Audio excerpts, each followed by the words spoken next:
ប្រសិនបើដោយសារតែសម្ពាធនយោបាយតម្រូវឲ្យក្រុមបាល់ទាត់ជម្រើសជាអាសង្ខទៀតបោះបង់ពាន World Cup ចោល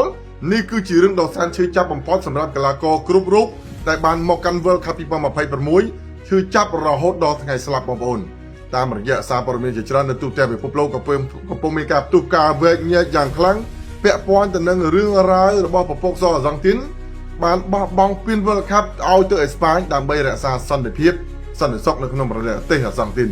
ការលើកឡើងហេតុផលមួយចំនួនពីសំណាក់បណ្ដាសារព័ត៌មានទូទាំងពិភពលោកកំពុងតែផ្ទុះការវែកញែកយ៉ាងខ្លាំងទាំងរូបភាពវីដេអូដែលក្រុមជម្រើសជាតិអាសង្ខទៀតមុនធ្វើដំណើរចូលមកកាន់ទីលាន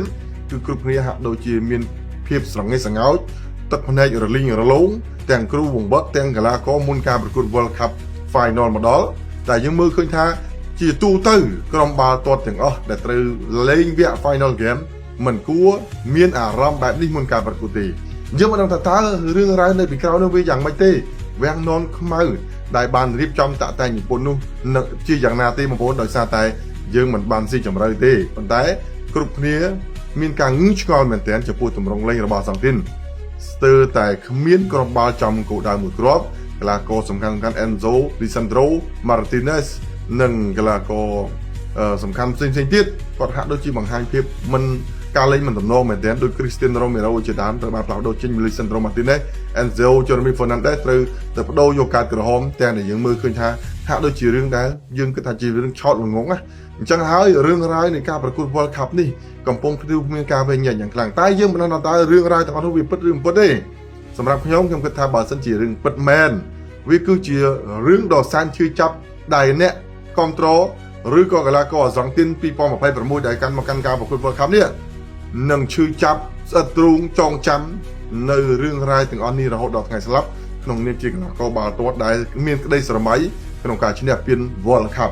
ប៉ុន្តែខ្ញុំមើលពីទម្រង់របស់សង្ឃទីនពិតជាហាក់ដូចជាប្លែកខុសពីរាល់សពដងមែននេះគឺជាការយកឃើញមកខ្ញុំហើយគូផ្សំមួយទៀតពាក់ព័ន្ធទៅនឹងការប្រកួតFinal Game ឪពុករបស់ Juliano Simeone ដែលតែងតែមើលការប្រកួតរបស់សង្ឃទីនគាំទ្រកូនរបស់ខ្លួននេះមកគ្រប់ការប្រកួតដល់ថ្ងៃ Final Game បាយជាមិនមកគ្រួសាររបស់ Lionel Messi ក៏អត់បានមកអិសរជនល្បីៗរបស់អាសង្ខទីនក៏អត់បានមកអញ្ចឹងមុនការប្រកួតដូចជាមានការអញ្ជើញពីលោកប្រធានាធិបតី Donald Trump បាទអញ្ជើញប្រធានាធិបតីប្រទេសអេស្ប៉ាញមកចរចាគ្នារឿងរ៉ាវជាច្រើនយើងក៏មិនដឹងប៉ុន្តែវាបានជាលើកឡើងជាហេតុផលរួមចំណែកនៅក្នុងការ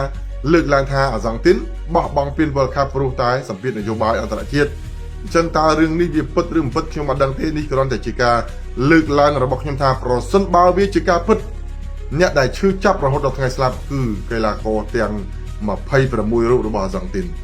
ហើយអេរយាបតនឹងការធ្វើដំណើររបស់អាសង្ខទីនហាក់ដូចជាមិនស្វាហាប់តទៅសោះនៅក្នុងការប្រកួតវគ្គផ្ដាច់ប្រជាមួយគោជលអេស្ប៉ាញយ៉ាងណាក៏ដោយអេស្ប៉ាញបានយកពានទៅផ្ទះហើយប៉ុន្តែរឿងរ៉ាវនេះគឺបានលើកឡើងវែកញែកនៅបណ្ដាសារព័ត៌មានល្បីៗនៅលើពិភពលោក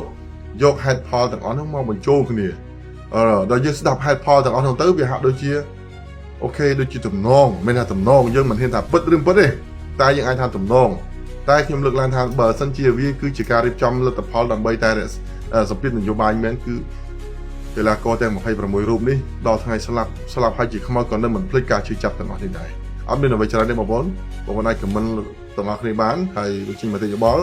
ពិតទៅមិនពិតខ្ញុំមិនដឹងទេតែខ្ញុំគ្រាន់តែជាការលើកឡើងចែកម្លែកបងប្អូនយើងបានដឹងខ្លះពាក់ព័ន្ធនឹងការប្រកួតដែលកំពុងមានការផ្ទុះការវិញ្ញាណយ៉ាងខ្លាំងនេះអរគុណជួបគ្នានៅវីដេអូក្រោយជួយ share ម្នាក់មួយផងដែរ